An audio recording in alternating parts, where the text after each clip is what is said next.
For me, I think the real turning point was maybe when I was 11 or so. I lived in New Jersey, and I didn't know that many other people who were into the things that I was into. And suddenly, I was able to meet other kids and talk to them about music and politics and sort of form our identities together. And I don't think I even knew at the time how this is not a thing that was possible at any point in history before. I was at a friend's place and he showed me the modem went with its chirping characteristic sound. And instead of just connecting to a computer, he was connected to a gateway computer, giving him the possibility to access other computers. This just blew my mind.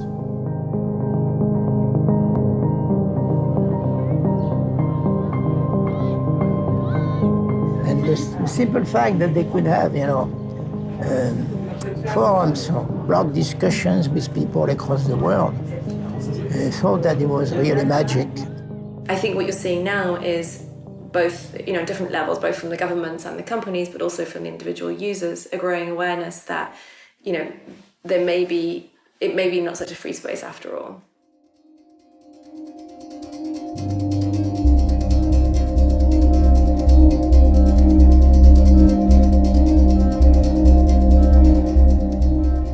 US intelligence confirms it's collecting the private messages of internet users. 9 major internet companies, they include Google, Facebook, Yahoo, Microsoft, Skype, YouTube, Apple, AOL, and Paltalk, have been used by the FBI and the National Security Agency to monitor photos, videos, emails, audio, and all other sorts of information, tracking a sweeping scope of individuals' online activity. After the first dot-com bust, some of the internet companies then there'd been this promise that the internet would be the kind of new economy, and they had thought that people subscribing to services would actually be the way they would make money. But as we found out, nobody was willing to do that, and people really wanted to visit websites and have services online for free. After that, a couple of organizations started experimenting with the idea of using the data that they had on their users and realizing that this was quite valuable in the context of advertising. And that's kind of how it started. It's what some people call the internet's original sin. When 9/11 happened, they took the programs that I had helped do and put together and used them to spy on everybody on the planet, including all US citizens first. We were the first ones who they adopted bulk acquisition and bulk collection on. That was US citizens. They do it in the easiest way they can, which means if companies have assembled information about their customers, then that's a readily accessible set of information about a large number of people. Then the intelligence agencies will simply go there and buy it from that company or get access to their data directly. It's a kind of surveillance that is rather invisible to the person, and that is at the crossroads of public and private actors. And that is nested in our everyday life through our everyday services, you see? So it's much more, I would say, difficult for the people to identify that they are object of surveillance.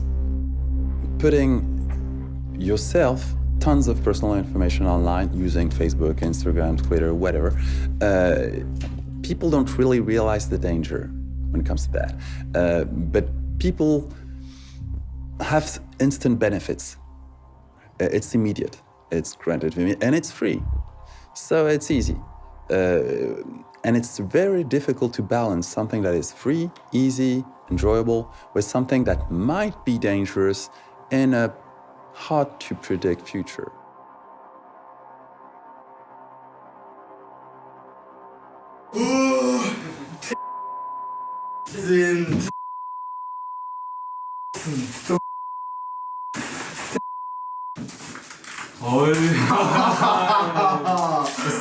Was du surfen oder was? Ja, boah. Willst du ja mal zusammen gucken, nicht? Das hat gefällt da.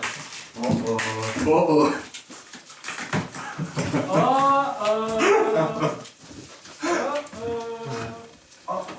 Moin, danke, ich Standard. Einfach zu checken, was weißt du einfach. Detail also Filter.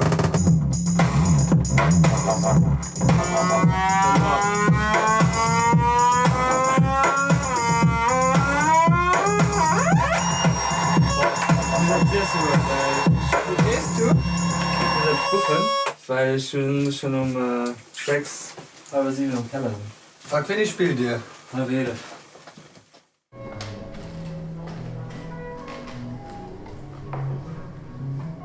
Gordon hat, weil der Regie gemacht hat in Leipzig, wie man da vorgeht, weil die haben irgendwie nicht mehr viel Geld über und sollen damit irgendwie dabei haben. Und das wird wahrscheinlich irgendwie so eine Vertragssache.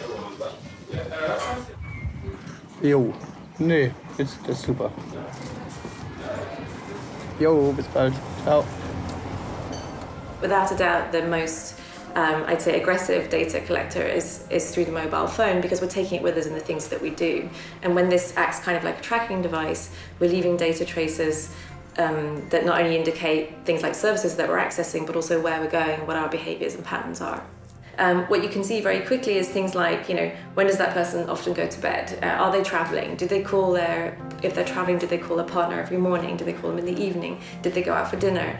Who are they talking to? Who are their the social graph is called, meaning the circle of people around them. And so there are different ways that people are then profiled or categorized on the basis of their behaviors. Another thing that's happening is that people, again, through their social media use, are being profiled in terms of maybe their political affiliations, their religion, their sexual orientation, these kinds of things. There's the companies that we're perhaps not surprised are collecting our data. So for example, the news website we go to, or maybe the use of Google, that kind of thing. But then there's the companies that are tracking our data that we don't see, that we don't kind of choose. So for example, when we're looking at a website for the news, there'll be lots of other what are called third-party trackers.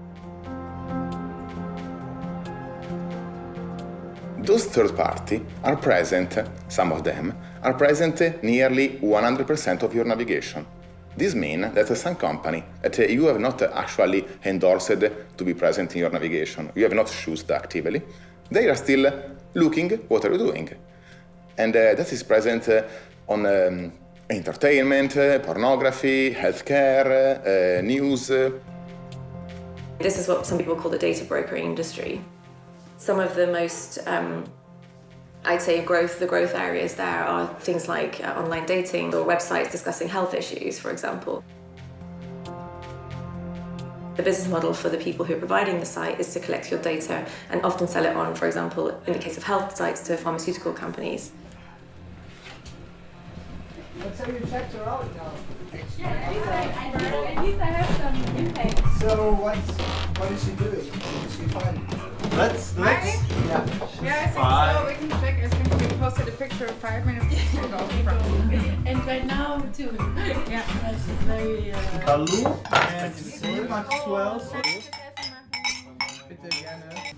Yeah, I'm always sending nice ones and then Kim is answering the ugly ones. I said, that's nice. And Kim said, no, this is nice. Is that like emojis that you have to buy? No, you just download. But why would connect my camera? But it's not about this, it's just the possibility that if you want to value, they can do it. Like, well, but this is technology. This is technology. But I feel like that's why I don't care, because I think, okay, no one wants to know what I'm doing anyway. I mean, but I think it's really interesting that everyone says I don't have anything to hide. Like, I have something to hide because I do stuff which is against the law, and I think we all do in a way. I'm not doing anything against the law. I don't have anything to hide. I don't have any. Well, I do actually.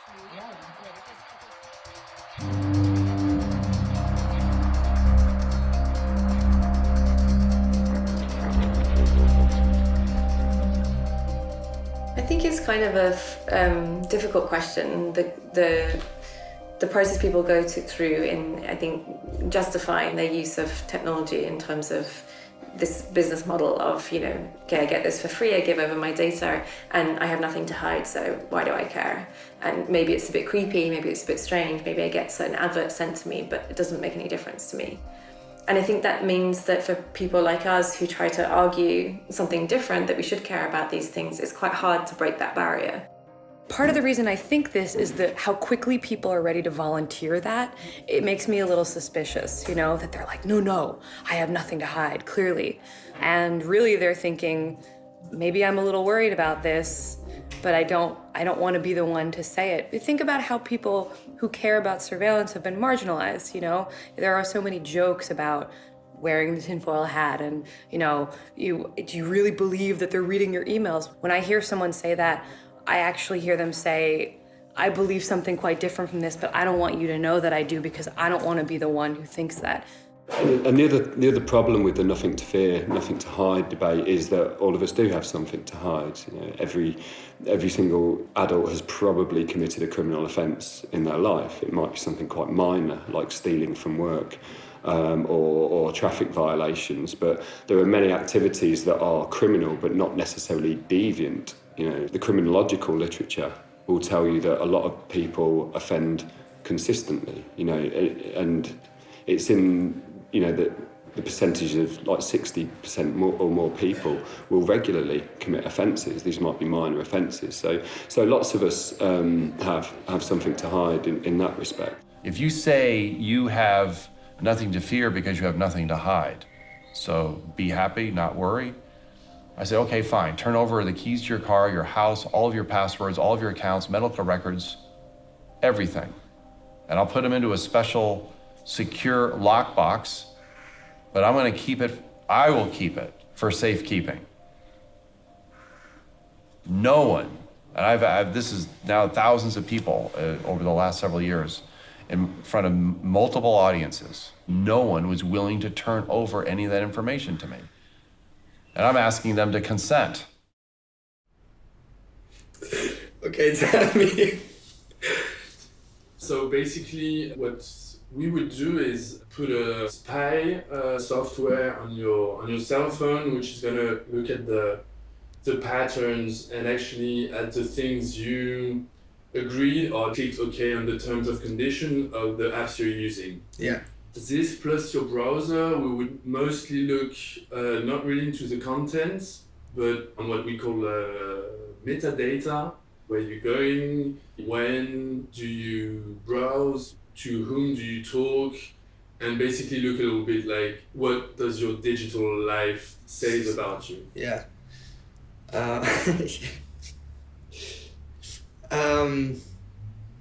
Is it like my computer and my cell phone? Yes. Tracked. Yes. Okay. You know a bit how I am, and I don't really give a shit. So, because that's what I always think. What everyone tells you, that I still think that I have not that much to hide, but you know, you will see maybe. In a few years, there will be some serious drawbacks coming. For example, if you take the insurance industry, Facebook just released an algorithm that is able to give you some rating, some sort of credit rating, which is kind of weird when you think about it, but totally normal in terms of big data. Facebook is totally able to predict if you will pay back your loan or not. There's usually a point at which people do care, and I think that's the question of what do they care about? So do they care because they know that the tax inspector is now using these technologies to track people? Do they care because they've got a family member who has a history of mental health issues? Do they care because they themselves don't want to be given a different deal in terms of now very high health insurance costs because of their lifestyle, this kind of thing? Credit rating is totally predictable. It will happen. In a few years, your personal information, the one you're willingly putting online, on Facebook, Twitter, all this thing, will give you credit rating. And if you end up with a bad credit rating, well, you ask for it. You were the one thinking that you had nothing to hide. I like to speak about intimacy. And if fundamental rights seem like something remote, something you may not want to care about because, you have to fill your fridge, you have to pay the rent, you have to wipe the baby's ass and whatnot, then an intimacy is not what you're willing to give up.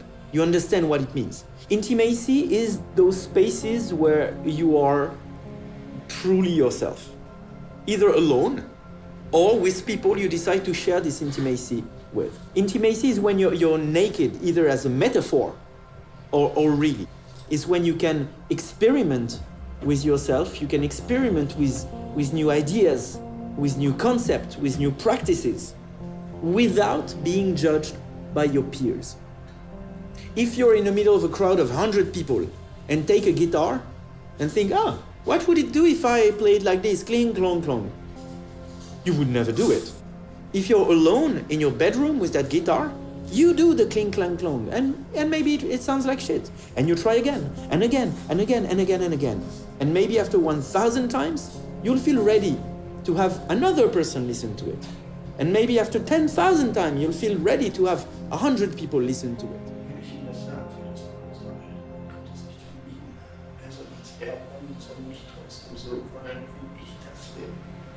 Der andere soll einen einfach mal wollen. Aber von sich aus soll der wollen. Ja, von sich aus soll der das wollen, aber so wie ich das will. It's because you have an opportunity in your intimacy to experiment without being judged. That you can make mistakes with no cost. It's because of that you can develop your personality. This is what we are being robbed.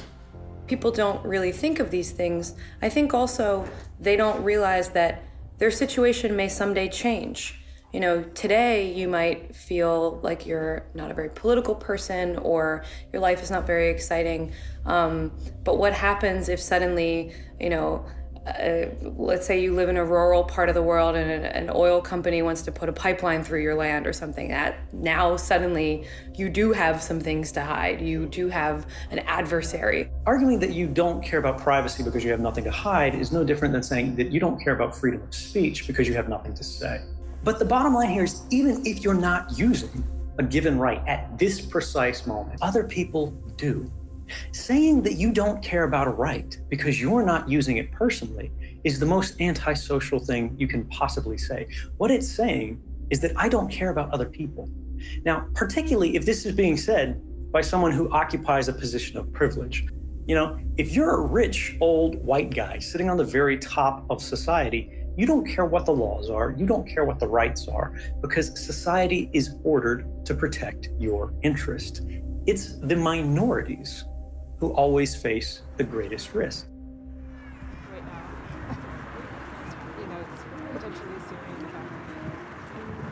I saw my mom and my grandmother go through some really tough experiences.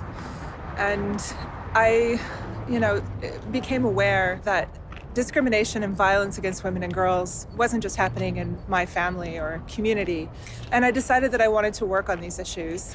And it wouldn't be unusual for a human rights researcher to become a target even of US surveillance. I'm someone who has interviewed not only Somalis and Egyptians, but also Iraqis, Afghanis, Yemenis. So, the people that I interview typically are coming from populations of extreme political interest to my own country, to the US. In context even of the war on terror. And I do think that it's, not only plausible but probable that I became a target of US intelligence interest, not just because I'm a human rights researcher, but after doing this research with Somali girls and uncovering instances where girls named Americans and Saudis as so-called clients of sex-trafficked refugee girls in Djibouti. What we see in different countries around the world is the political situation and the sort of political agenda changing quickly. So something that's okay now to talk about might not be okay in 3 years' time.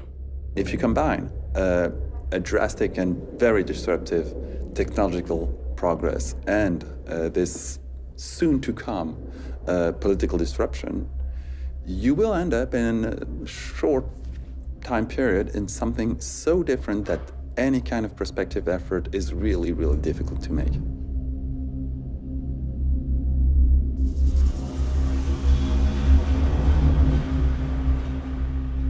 So I'm gonna plug in the USB stick and we can have a look at what data we have.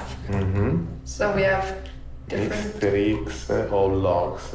Exactly. So all logs, that's data from his iPhone. And from the MacBook. And from the MacBook. And from the MacBook, we have his browser history. So from his laptop. And from the iPhone, we have lots of different data sources. Ah. So we have GPS data, we have an overview of all the apps he has installed, we have his browser history from his iPhone. We know who he called, who's in his address book. We have his Facebook messages, SMS, Skype messages, WhatsApp messages. Damn. Yeah, so we can I feel bad. kind of see what apps he used. So I'm a data analyst, which means I work with databases and I analyze data to usually find fraud or suspicions of fraud in the data. And I'm going to apply my skills here to, first of all, to identify patterns in the data, to see who Mr. X is, what he does regularly, but also to find things that are unusual in the data. My goal is to correlate the different data sources to see whether there are any patterns between the different data sources. I was dedicated to do privacy analysis on the mainstream website. So understand which are the third-party trackers present in the website. I will try to apply this analysis also to the browsing history of Mr. X. The point is, it's collecting data on that scale on everybody in a country presents the opportunity for the government to go really bad. They just don't understand that. Now, people in Germany who have experience with totalitarian states like the Stasi and the Gestapo and SS, they have living memory of what it means to have that kind of information in a central repository for central government to use. And it's only a matter of whether or not the government is favorable to democratic principles or not, as to whether or not they become totalitarian or not.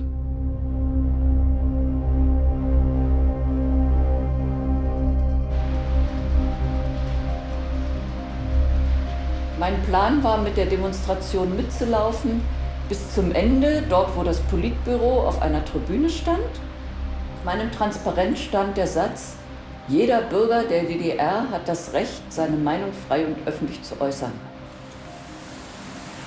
Hier an dieser Laterne hatten sie mich eingeholt und haben mich an den Armen gepackt und ich sollte abgeführt werden. Dann haben sie mich aber gepackt und weggeschleift. Hier diesen ganzen Weg habe ich mich schleifen lassen. Der Pelzmantel meiner Mutter war danach hinüber. Und hier stand ein großer Lastwagen, ohne Plane, also ein Freier. Und hier bin ich dann kontrolliert worden.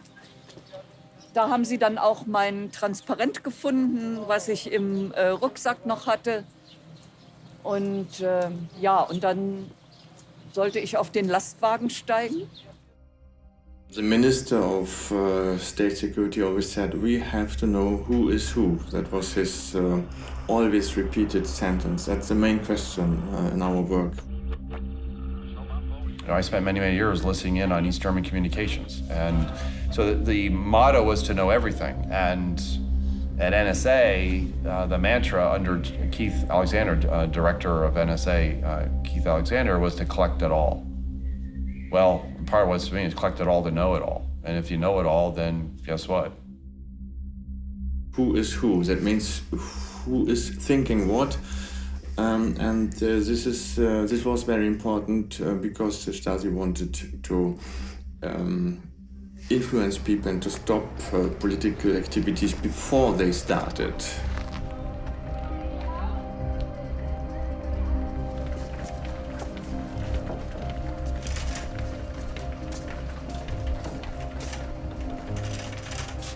Diese Oppositionbewegung der 80er Jahre begann in der Hochzeit des Kalten Krieges, als Atomwaffen in Deutschland stationiert wurden. Also wurde ich dann Mitbegründerin des ersten Friedenskreises der DDR, des Friedenskreises Pankow, gegen die Militarisierung des Lebens in der DDR, gegen die Stationierung von Atomraketen, gegen Militärunterricht in den Schulen. Ich habe ja dann 1982 auch einen der ersten privaten, sozusagen Umweltkreise gegründet, der sich immer in meiner Wohnung traf. Und später dann ab 1984 kamen dann auch Menschenrechtskreise dazu, also Kreise, die die Menschenrechtsverletzungen in der DDR thematisiert haben. I was in the Stasi archives this past year, and it's quite something seeing row after row, file after file, thousands upon tens of thousands paper-based, which in itself had been the system for keeping track of all that, the system for indexing had gone through several iterations, and they were actually moving, even the Stasi were moving in the 1980s to computer-based systems. Tonbandmitschnitt hier. Hier ist ein Tonbandmitschnitt. So sehen die dann aus. Ja? Da ist bei einer Veranstaltung heimlich ein Tonband mitgelaufen von der Staatssicherheit. Und die Staatssicherheit hat dann dieses Tonband abgehört und hat aufgeschrieben, was ich auf dieser Veranstaltung gesagt habe. Es gab aber auch Abhörprotokolle vom Telefon, weil ich für die Stasi wichtig genug war, meine Anrufe abzuhören. Also das ist hier ein Maßnahmeplan der Staatssicherheit, Plan zur Zersetzung zum OV-Virus. Virus ist der Name meiner Akte. Operativvorgang Virus.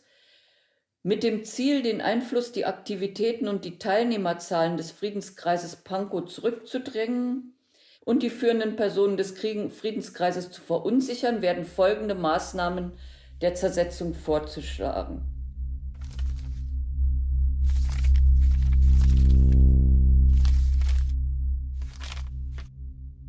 Das ist ungefähr ein 20. Also ich habe 20 dicke Leitsordner und dann noch ein paar kleinere Aktenteile, die man irgendwo gefunden hat. Ich hatte ja insgesamt 49 inoffizielle Mitarbeiter, die über mich berichtet haben. Im Laufe der Jahre 49, da war ich ziemlich erstaunt. Und Virus, den Namen finde ich auch interessant, ja, den die Stasi uns gegeben hat oder mir gegeben hat. Ich bin also diejenige, die zur Erkrankung des Systems führt. Ne? Fantasie hatten die Jungs schon. Ja. Wolfgang Schmidt was looking at the NSA. He's a former lieutenant colonel in the former lieutenant colonel in the East German Stasi. So he was looking at the NSA surveillance program, and he said, to us, meaning the Stasi, this would have been a dream come true. In Western democracies, if you're talking Germany of today, or if you're talking the United States of today, it's not a police state. But the mechanisms, the instruments of power necessary to affect that are essentially all in place. The only difference really is those in power. And you then have to trust and depend on your leaders to be, focused on more democratic ways of life and supporting that. And you can't guarantee that. I mean, no one can. So in the United States, they say it can't happen here. Well, I'm sorry. Yes, it can. It seems that it never sleeps. Wait, so because we have data points like every few minutes, all night for 2 days in a row. Maybe that's his lifestyle, but...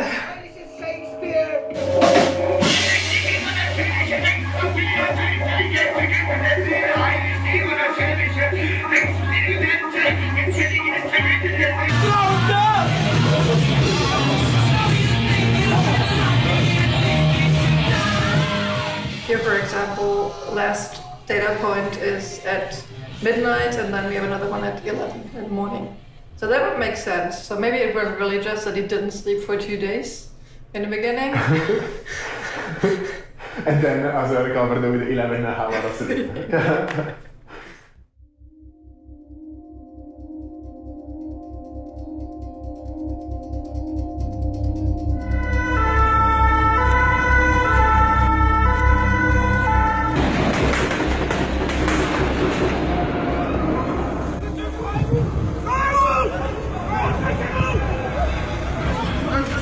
Monsieur, qu'est-ce qui s'est passé? Il y a eu un attentat.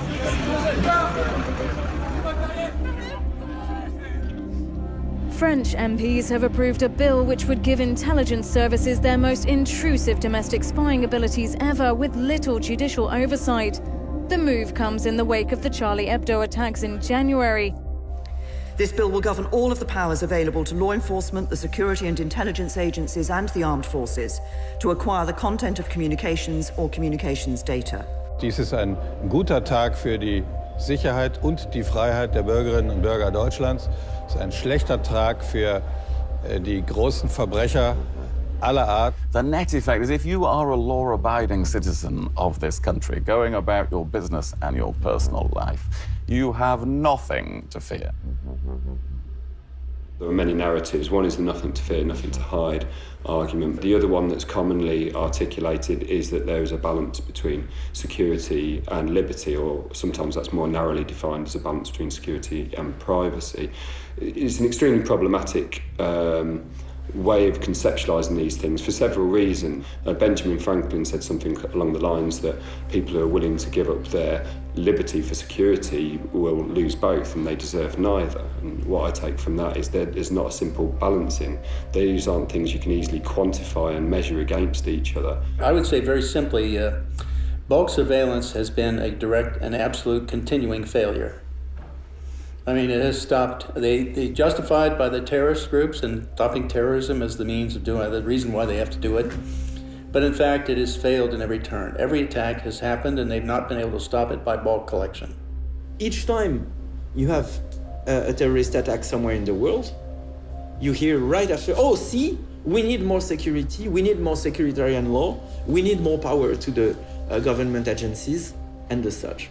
It's more than 20 years I am in data protection, but I still am a member of the judiciary with a background on organized crime, anti-mafia legislation, and it was me drafting the so-called Italian Patriot Act. So no need to persuade me that at certain stages interferences are essential and even invasive activities by the state.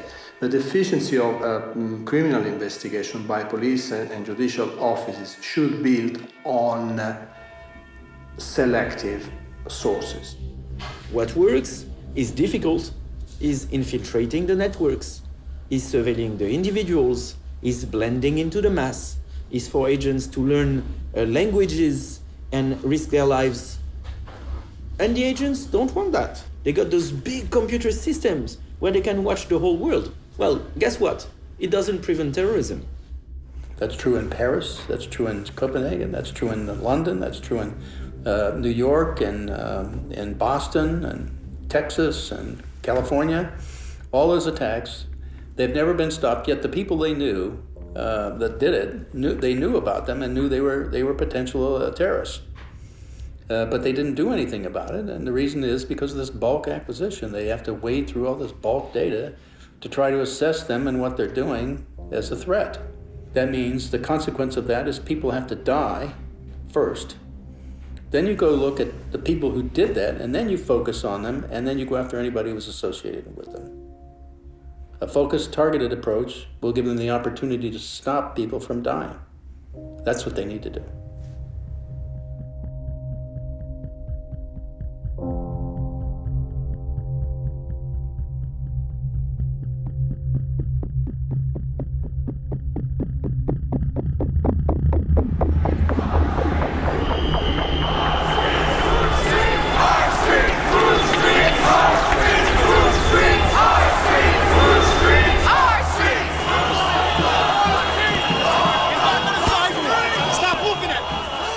The documents that we got show an enormous depth and breadth to the level of surveillance against the Occupy movement. The FBI is using domestic terrorism authority to go after the Occupy movement and collect information on people and on a movement that they acknowledge throughout the materials is a peaceful, nonviolent movement.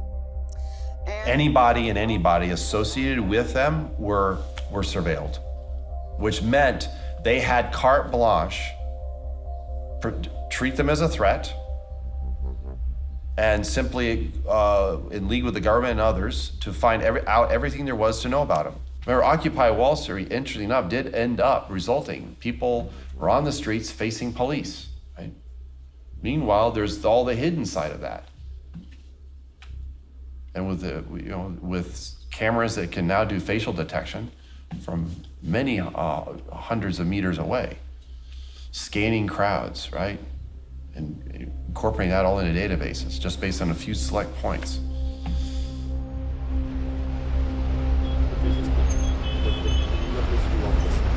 Donc là, si tu regardes par exemple, là où j'ai vraiment toute confiance de la filature, c'est juste là, avant le panneau là. Donc il y avait le type avec sa capuche. Déjà bon, il y a des moments où les capuches, la capuche, l'air comme ça avec le sac à dos qui regarde obstinément ailleurs quand on le regarde. Et au moment où j'ai fait demi-tour, il s'est passionné d'un coup pour l'interphone de l'immeuble en regardant si c'était pas l'adresse là. Enfin, c'était assez maladroit, assez mauvais. Il y avait aussi une femme qui me suivait. Donc là, c'était derrière, là, dans le pâté de maison, il y avait aussi une femme qui me suivait sur la rue transversale, là, ici. Je suis allé, à un moment donné, je suis allé vers la bibliothèque. Je me suis dit, bon, bah, je vais aller... J'ai hésité un moment, je me suis dit, où est-ce qu'il faut que j'aille? Donc j'ai commencé à aller vers la bibliothèque, je l'ai remarqué, je me suis dit, non, c'est une mauvaise idée, je suis tout seul. Je suis allé dans un café au centre-ville, en fait.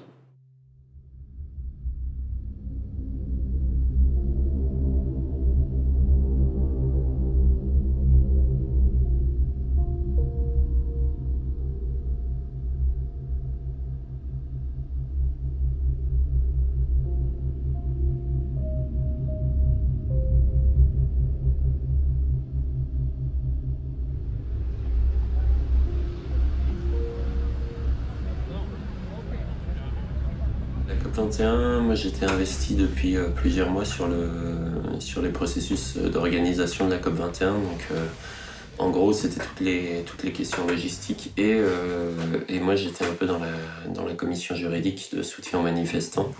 Donc c'est des dispositifs quand il y a des grandes manifestations qui sont mis en place pour faire le suivi juridique des manifestants en fait. À partir du 13 novembre et la déclaration de l'état d'urgence, nous, notre premier réflexe a été, de se dire, ça va être vraiment très compliqué, la COP21. 2, de se dire, mince, qu'est-ce qu'ils vont pouvoir utiliser contre les militants? Parce que déjà, le 20 novembre, on s'est posé la question très sérieusement de quel dispositif, et on s'est plongé tout de suite dans la loi d'état d'urgence pour savoir quel dispositif pouvait être utilisé dans le cadre de l'état d'urgence contre les mobilisations de la COP21. Et l'histoire nous a donné raison.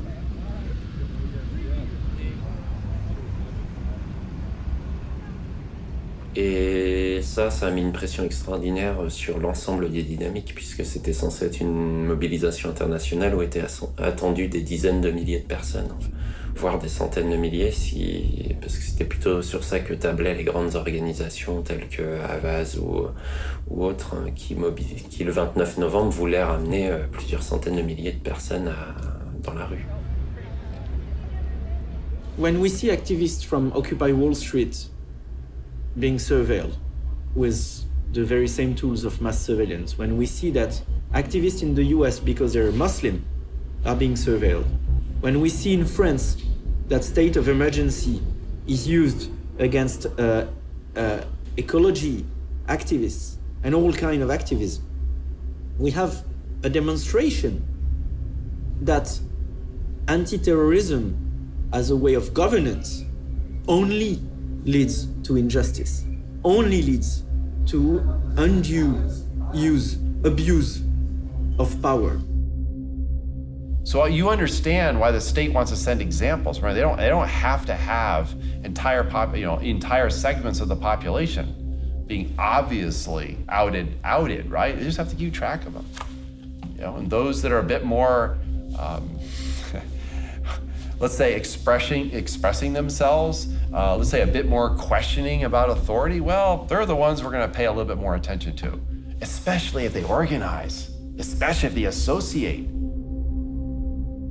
La note blanche, c'est toutes les petites notes cumulées que les agents de renseignement prennent sur le terrain. Par exemple, là, je vois animateur du camp de Bure. Donc effectivement, pendant 10 jours, il y a eu un camp un village organisé à Bure, dans l'est de la France, contre un projet d'enfouissement de déchets nucléaires. Donc ça rassemblait 800 personnes par jour, et c'était en lien avec les associations locales, ça a été construit avec les habitants du coin, ça a été construit avec énormément de monde. Donc de ne retenir que il y a eu des actions, de le superposer à il a animé des réunions, c'est comme si j'avais organisé ces actions en fait. On met ça dans la note blanche, Je participe à la mobilisation, je fais partie du collectif de soutien à la lutte de Notre-Dame-des-Landes contre la construction d'un aéroport à Nantes. On avait organisé juste un petit rassemblement spontané à la station Notre-Dame-des-Champs à Paris. Et ça, c'est faisceau d'indices concordants. On n'a pas de fait, on n'a rien, pas d'accusation. Et pour cause, j'ai un casier judiciaire vierge, il n'y a pas de fait en fait. Ça montre vraiment qu'à la fin, on construit une figure de l'ennemi intérieur, de la personne qui va menacer les institutions de l'État. Et c'est ce qui se retrouve à la fin quand c'est écrit que l'intéressé participe activement depuis plusieurs années aux actions menées contre les représentations de l'État. Voilà. Et à la fin, on a ça. Et cette feuille-là, quand un juge il a ça, et ben il part du principe que ce qui est là, c'est suffisamment convaincant pour qu'on ne remette pas en cause la version officielle, en fait. Do we really want a preemptive crime society where if I decide you might be? I mean, this is what's happening. This is where if you get this much information, the temptation of a secret power to abuse it, where you turn your own people inside out because you have the power to do so. And that is pathological. This is a pathological condition.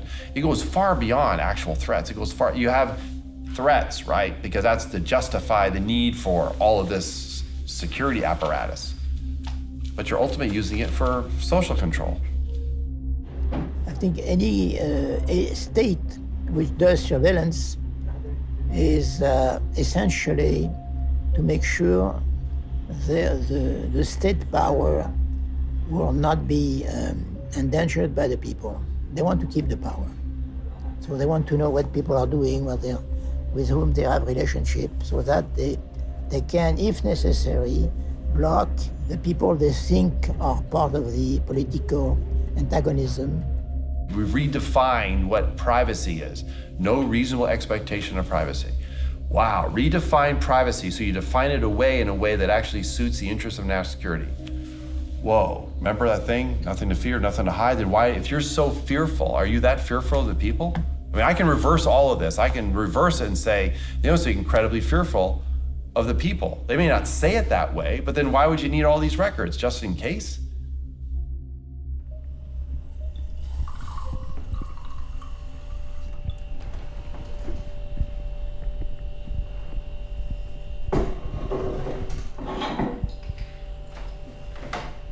Ich bin persönlich von Überwachung betroffen gewesen, weil mein Freund André Holm seit 2006 beschuldigt wurde, Terrorist zu sein.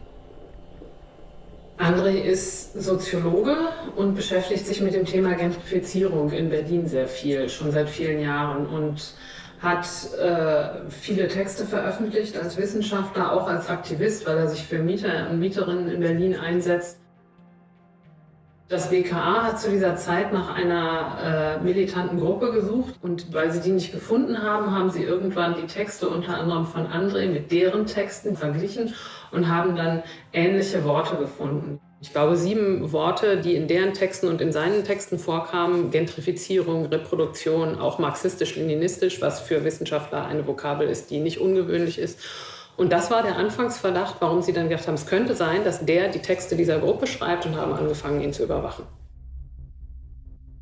And this is where mass surveillance shows its true face of an instrument of social control.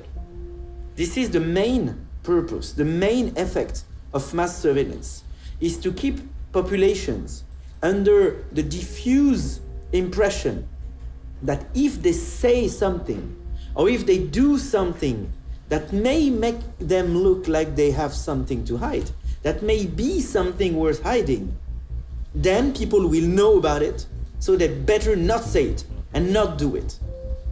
This is how it works in every authoritarian regime since the dawn of times. I think this is something that comes back to who we are as people.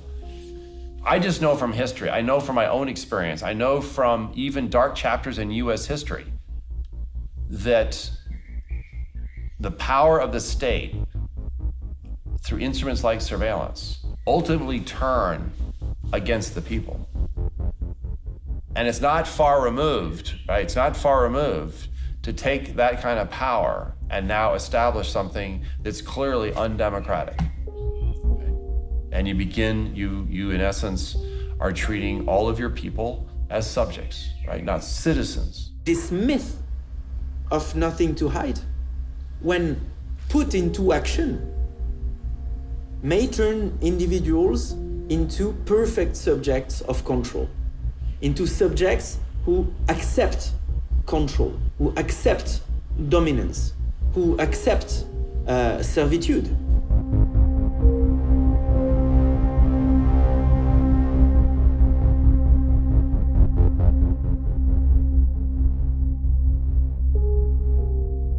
You remember, even in 1984,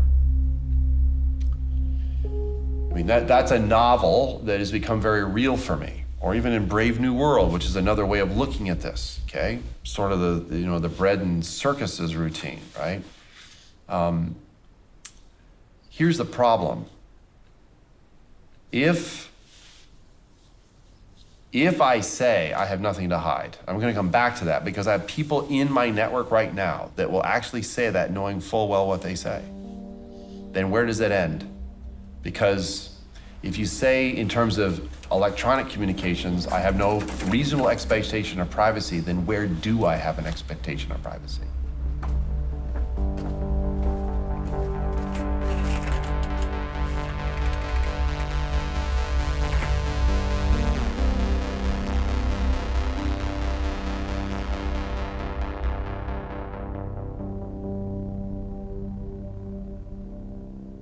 After the first time we met, around 5 weeks passed. And in this time, we perform a sort of unprofessional stalking of a subject we call Mr. X. So we only looked at the metadata. That meant we didn't touch the content of your Facebook messages and so on. We only considered data about data. Mm-hmm. So for example, if you talk on the phone, metadata is how long does a call last, who's calling, whom. And the reason we only looked at metadata is because that's really what governments admit to doing in terms of surveillance. And people think it's not that bad, it's just metadata. It's not actually the content of my email, it's just who I send it to that can't be that bad. But the thing is, of course, if you correlate data, you have metadata from different sources, you get a storyline, and maybe the content isn't even that important anymore. So at the beginning, we just start to address where the subject moves, to figure it out in the space where you are. This is, for example, the first week, no? Between the 23 and 27 of March. And we see that you spend some time in Berlin and then in Hamburg. In the third week, we saw that you were basically in Berlin only, and we are seeing a different visualization. It's called the cluster, and this permits us to see which is the location where you are more often. That is necessary to understand you are living in this street, Wartstrasse, near Tempelhof. In the fourth week, we are seeing a different visualization. Most of the time you were in Berlin. Sometimes in the northeast to do sport. Sometimes when you are running around the Tempelhof airport. But most of the time you see the color, the darker color show where you were more frequently. So your place, the bar is in front of your house, and some friend of you near Gorlitzer Park. In the last week, we see in fact that you went in Leipzig again, and also you move in Luxembourg, where when we discovered that you are in fact born. Analyzing the URL you are connecting, we saw at first who you are and which is your Facebook profile. And then we find another secondary event. What has attracted me was this spike. This is the most high frequency usage of web you have done during this month. Why, I wonder? That was the point. 27 to 28 of March, has get hired one episode in which you were performing in Tatort. The reason of the spike of the navigation is that you were quite concerned on the critics and the reaction of the person. So mostly you were checking if everything went good, if your performance has been appreciated by the audience, a spike of Facebook message appears of persons that normally don't talk with you. So probably they were just telling, congratulations, I saw you, well done, Max. And this is the same kind of anomaly that happened during the birthday, when persons that normally are not in touch with you, but for that day, they arrive. We saw that you were quite active all the night, until 6 a.m. at least, maybe with a couple of hours of stop.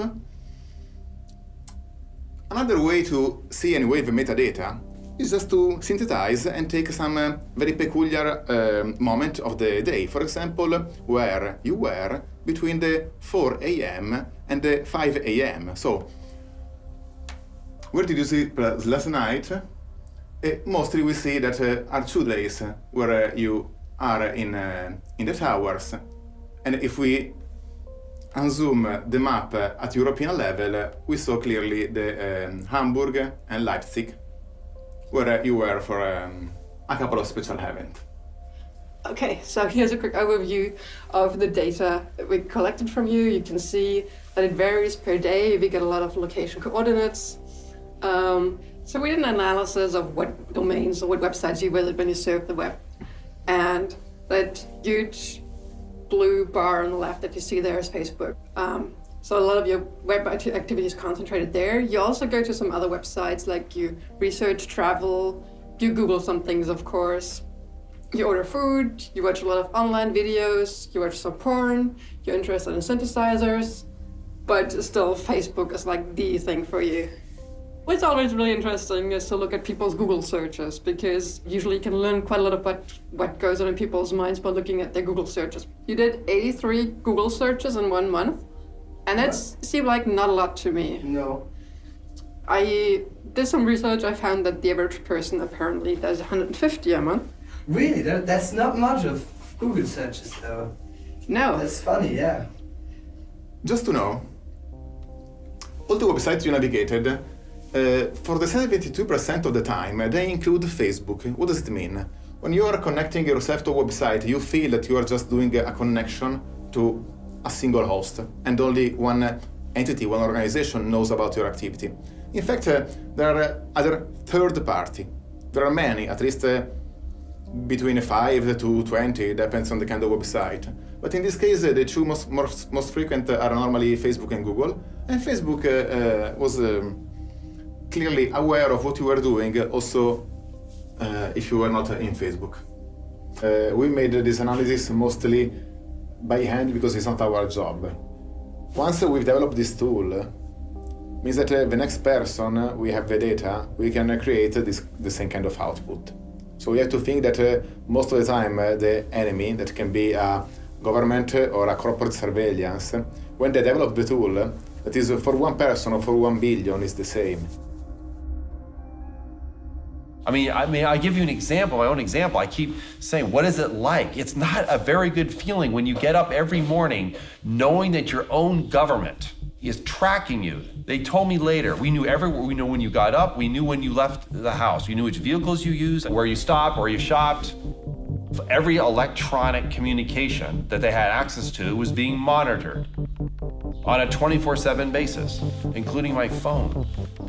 Where do you go in that regime? Where do you go? I get emotional. Where do you go? Where's a safe place? Where do you go to be yourself, right?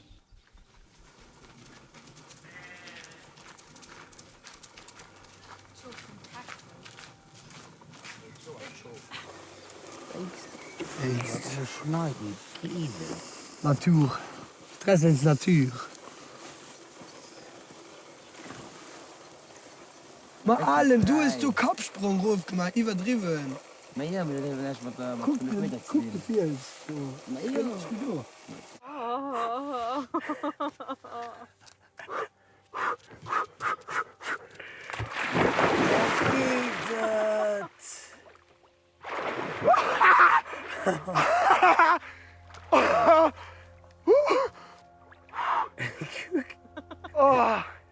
Oh, c'est bon.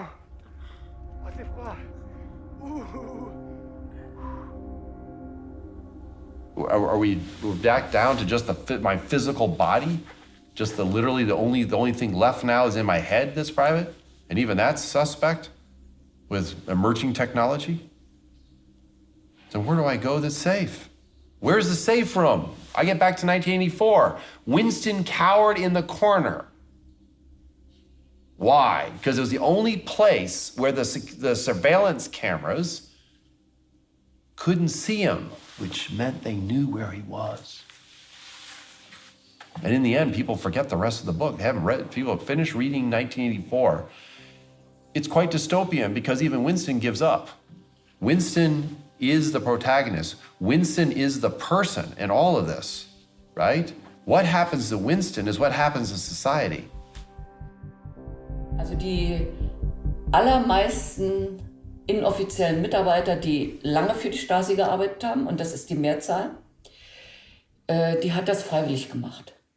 Zum Teil haben sie ein bisschen Geld gekriegt, ja, zum Teil ein paar kleinere Geschenke. Aber ich glaube, die Hauptsache war dieses Machtgefühl, was die hatten. Aber es war der Mann, der Bruder, ja, der Vater, der Sohn und so weiter. Die ganze Palette. Naja, das hat ja, glaube ich, gesagt. Ja, in meinem Fall war es mein Mann. Und der hat aber dann später gesagt, er hätte das gemacht, weil er Angst hatte, dass ich verhaftet werden könnte. Und dass, wenn er mit der Stasi zusammenarbeitet, er das erfahren würde, dass ich verhaftet werde oder werden soll und mich dann davor schützen kann. Und ich glaube ihm das auch, weil als ich zu dieser Demonstration gehen wollte, bei der ich dann verhaftet wurde, er hat alles versucht, mich davon abzuhalten, außer zu sagen, du, ich weiß es von meinem Führungsoffizier, dass du verhaftet werden sollst, also bleib hier. Das hat er nicht gemacht. Ja.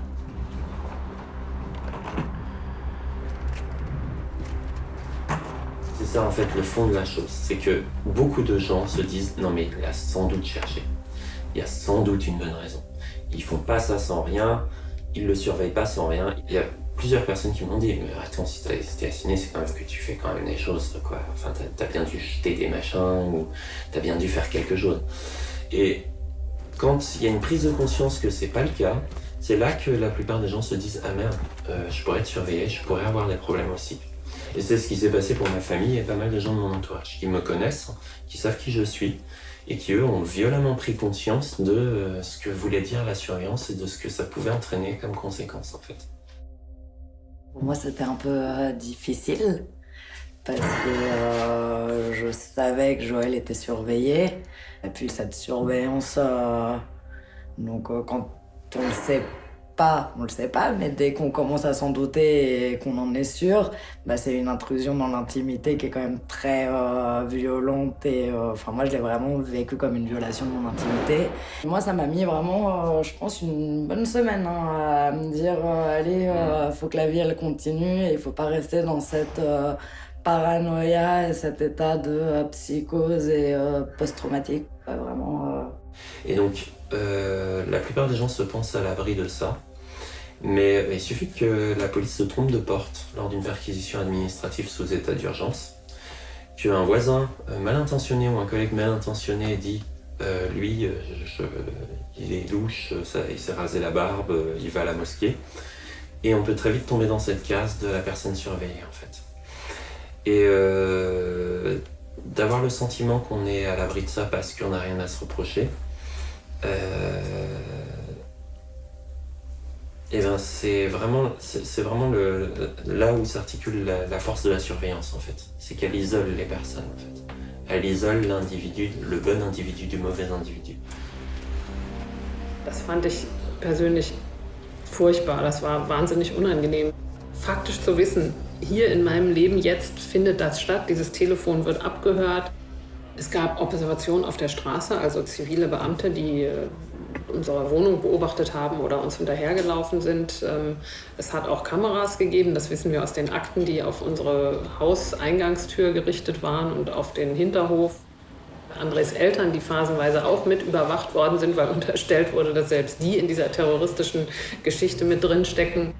Wir wissen von BKA-Überwachung von 2006 bis 2010, also 4 Jahre. Ob die vorher überwacht haben oder uns jetzt noch beobachten, wissen wir nicht. Wobei ich auch in Akten später gesehen habe, dass auch meine öffentlichen Veranstaltungen, wenn ich über dieses Verfahren berichtet habe und über die Überwachung berichtet habe, dass auch das vom Verfassungsschutz beobachtet wurde damals. Und das kann ja sein, dass das bis heute stattfindet. Aber ich bin Jahre später irgendwann mal in den USA gewesen und kann mich sehr deutlich an das Gefühl erinnern, in diesem Hotel auf dem Bett zu sitzen und zu denken, jetzt sind sie wahrscheinlich nicht da. Und das war ein unglaublich befreiendes Gefühl, plötzlich das erste Mal das Gefühl zu haben, ich bin alleine. The feeling of not being able to conduct my work or my personal life without prying eyes and ears felt like an injustice, an invasion. There are levels in which it affects you also emotionally. In 2013, my mother, was given a diagnosis of a terminal illness. And,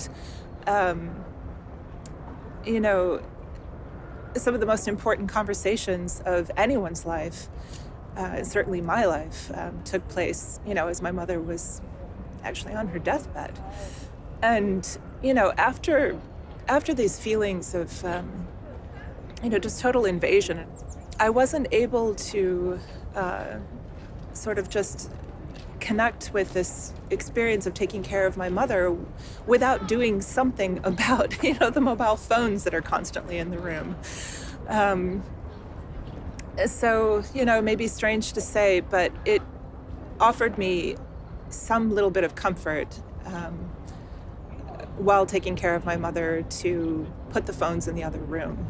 And literally when she was, sharing with me some of the, the last things that she wanted to say to me, I had to go put the phones in the freezer. And, maybe that sounds nuts to a lot of people, but, it's mass surveillance, comes home.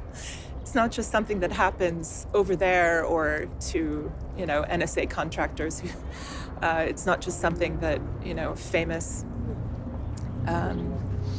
famous people talk about or journalists are concerned about. It can touch the lives of people who think of themselves as regular people. What can make a bit afraid is really like this dislocation things. Like, this weekend where I was in Hamburg, that's really weird. Like, to see like I was this dot at that point. You are clubbing here. Yeah. Those are things that is really, really personal stuff, where you don't want to share it with someone. I have kind of a conclusion, of course. Working on your data for hours, you start to think about, who is that person, what are they doing? And from what I learned about you, what I saw about you, I guess that's kind of the image I arrived at, that you're like an active social person who's definitely not nerdy. There's nothing about politics, for example, on there, so I have no idea if you care about politics, and if you care about politics, like what your views are. That's crazy. But did you see that I'm a wealthy person on how I interact, or? We can guess from the social graph. So we don't know the person, but we assume that if you're in touch with a famous actor, implicitly you belong to certain kind of social circle. If your provenance is a person that speaks 3 languages, came from one of the healthiest places in Europe, again, it's another probability, another high chance that maybe you belong to a certain kind of social status. And then it plays a role in terms of, for example, credit rating.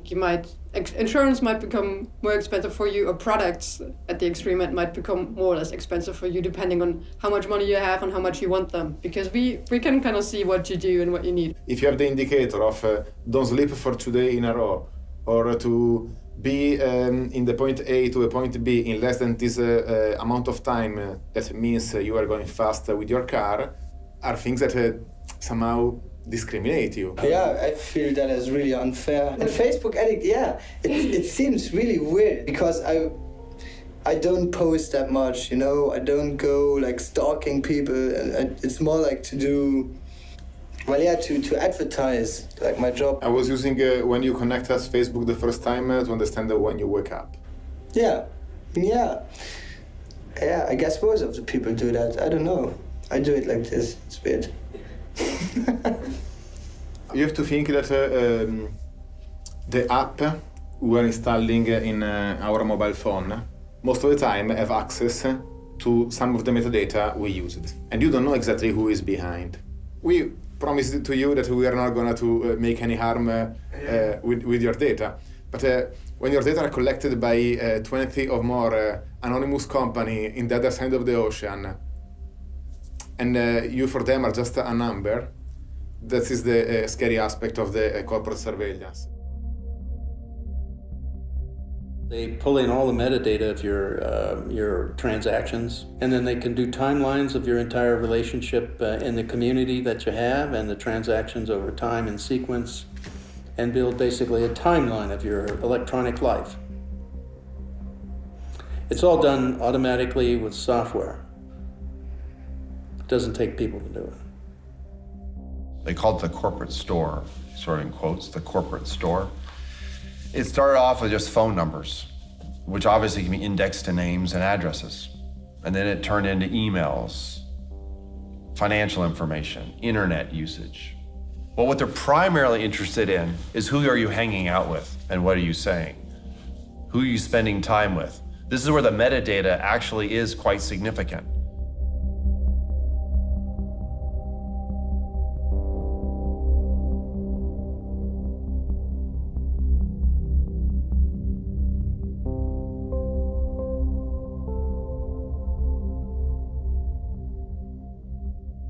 My view on it has changed a lot though, because I saw exactly like what is possible and how far you can really go. It's hard to see it in front of your eyes, like all this stuff, all this data, and that someone talking about you, like that you never met before. Stuff like that was really weird. The most shocking for me was to see in the cinema like all these names appearing all over the place, like all my contacts of my phone, of my Facebook ranked like in different kind of actors, directors, friends, we don't know, maybe lovers, all this.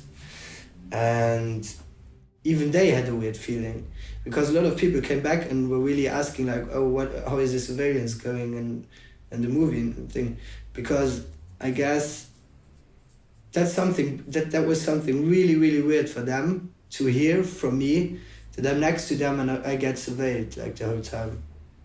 No, for close friends or whatever. Like they were like, this is pretty. These questions, they came always back, like these questions of, was it really a good idea to do it, and do I really want to show my behavior on my phone or on my internet and everything. And I think it changed a bit maybe my behavior in that time, but I could not say really how. It was just a bit weird that I really saw that there were that less information, considering like Google searches, for example, you know. Those are things that were a bit like, hey, so what did I do actually this 7 months? If you look down through history, I mean, the cases, most recent ones are the Soviet Union and East Germany. If you looked at the surveillance states that they had and how that worked, was people became very sensitive to being watched and monitored, and they were afraid to do anything unique or different that is to be adventuresome, to take a risk, right? That destroys that sense of the freedom to do that when you're being monitored. And so what that does is it stagnates the society. I mean, the society doesn't advance because there's no creativity and innovation. This is an impact on society that's huge, especially in a free society where we should be able to say what we want to say, especially in a private setting. And that's something that is oftentimes kind of done away with when they ask, you know, what's actually the damage? What's the problem? What's like your direct effect Where is the dead body, in a way, if you don't have privacy? And we oftentimes don't have a dead body, we just have a body that doesn't move too much anymore. If your legend, you have nothing to hide, if you try to make yourself believe you have nothing to hide, then you will speak like if you have nothing to hide. Then there are things you won't say. There are things you won't do. There might be people you won't meet. And this is all we lose collectively as a society.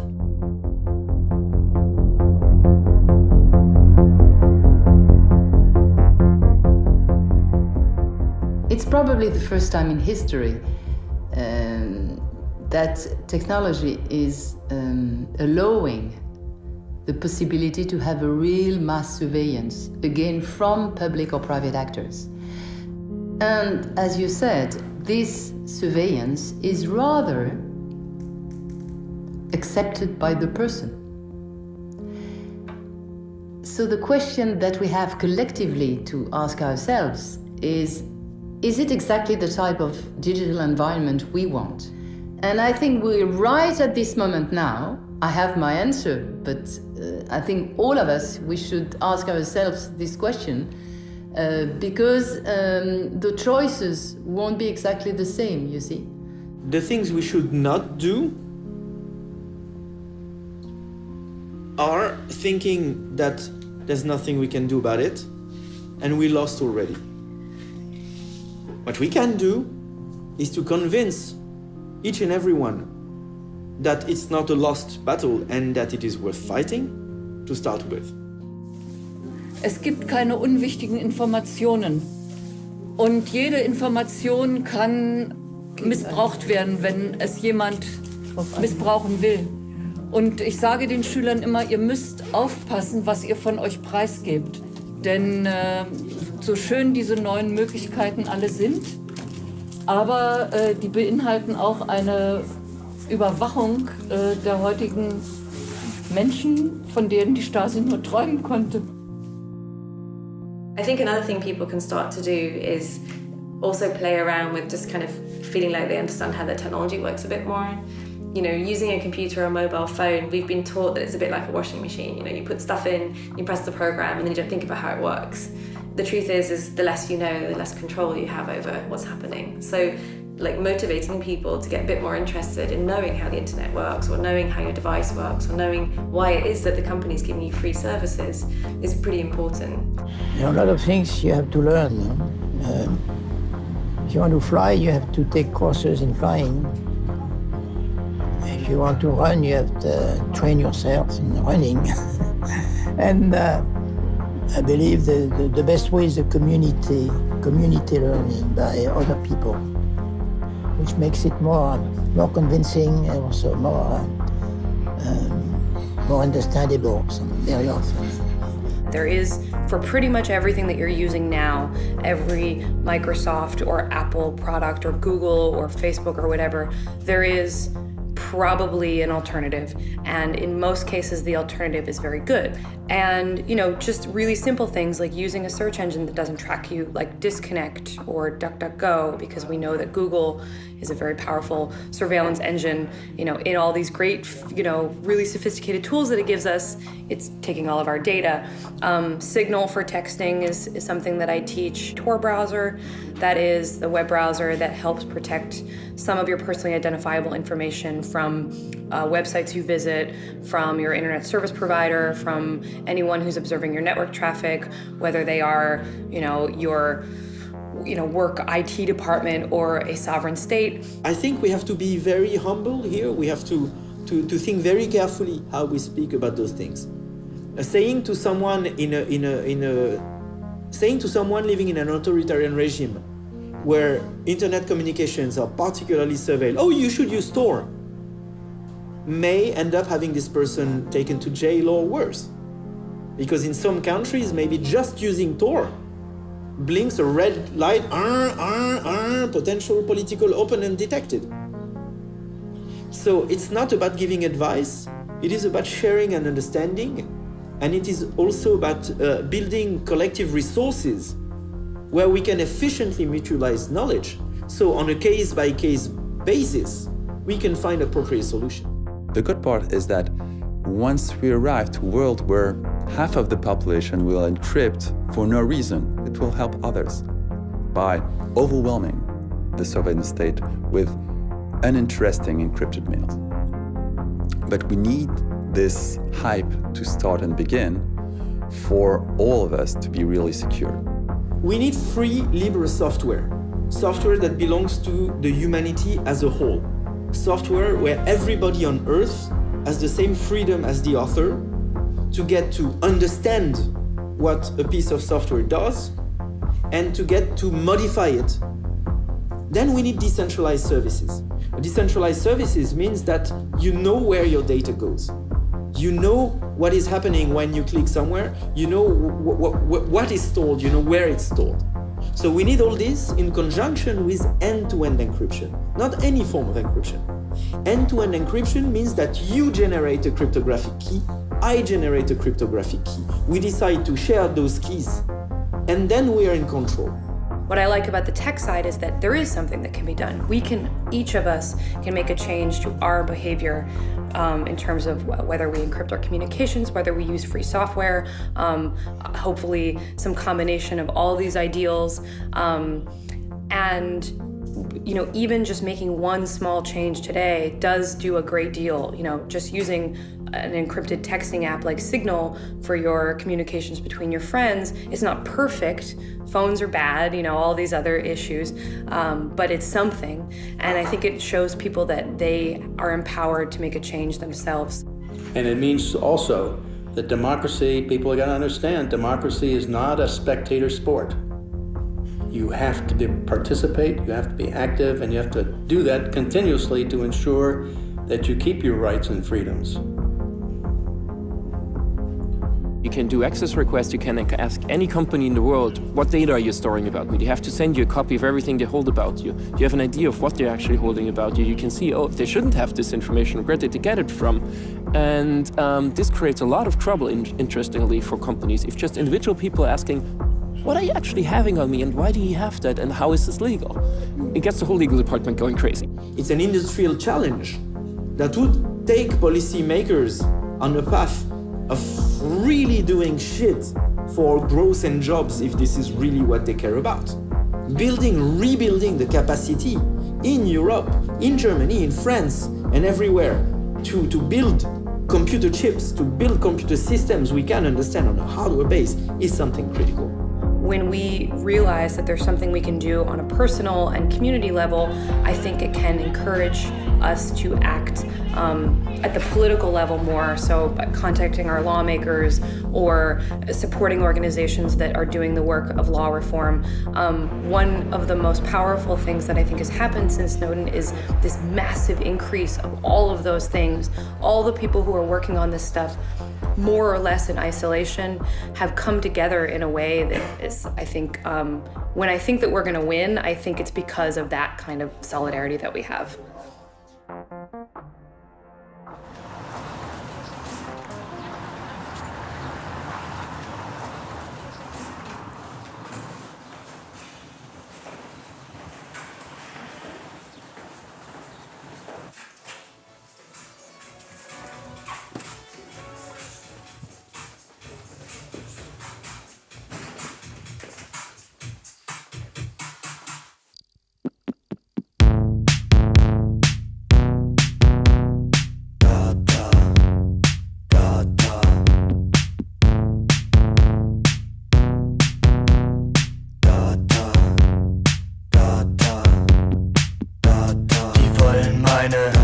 Ich geb denen meine, die klauen meine, sowieso. Die wollen meine, ich geb denen meine, die klauen meine, sowieso. Data ich, Data du, Data ich, Data du, Data ich, Data du, Data wir, Data ihr. Er greift nach dir, der Megadata-Wurm, im Netz versteckt, Metadata-Sturm. Er greift nach dir, der Megadata-Wurm, im Netz versteckt, Metadata-Sturm. Data,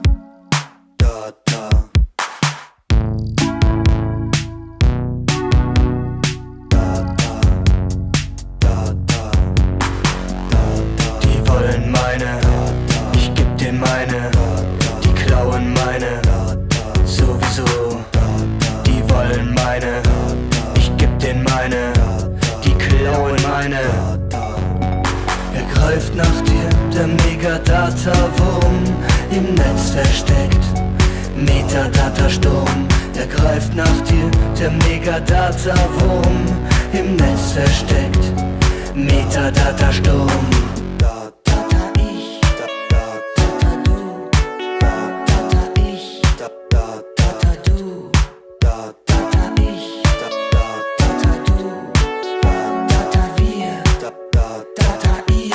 Die Staatsmacht wird unsere Data inspizieren, analysieren, sich konspirieren und damit regieren.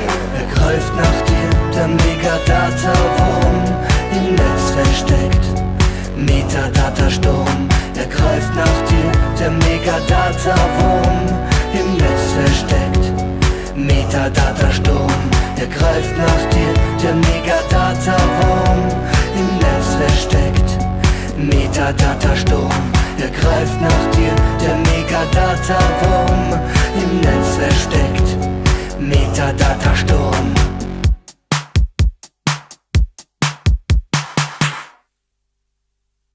We saw that your mom calls you quite a lot. You're not always very good at picking up when she calls. I actually did the calculation. You're 30% less likely to answer your phone when your mom calls than when anybody else calls. But you're good. You always call her back in the end. I gotta call her back always. Yeah, I gotta.